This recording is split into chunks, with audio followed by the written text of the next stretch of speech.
DreamWorks, but just a couple things I want to talk to you about there. One thing that, Toby's story there is one of the great stories of that time, because he had success, at A&M and Universal and Mercury, but he was became so much different. Yeah. I mean, he really seemed like he was sort of a ballad singer and not right. And coming out with How Do You Like Me Now, and the sort of everything that happened with him at DreamWorks seemed like such a big change in his career.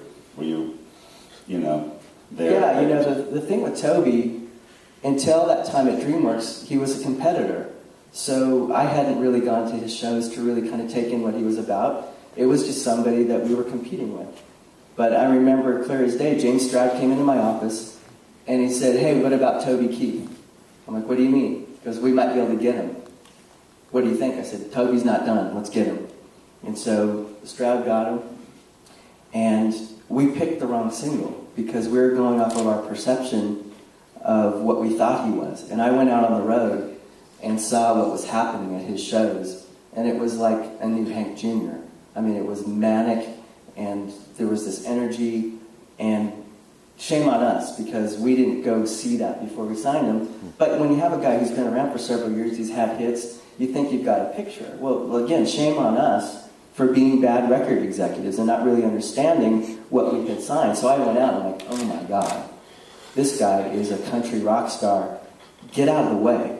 And so I remember very clearly meeting with Toby. It's like, "Haas, I got your back. Go."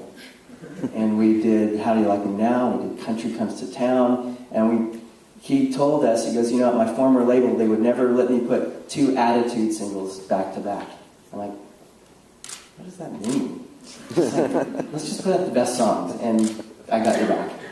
And, we just had such a wonderful time, and Toby was, going from never being on television. He had never played The Tonight Show. He had never had a nomination. Well, we fixed that real fast. So we had a wonderful run with Toby, and even today, I mean, Red Solo Cup is so huge. Yeah, absolutely.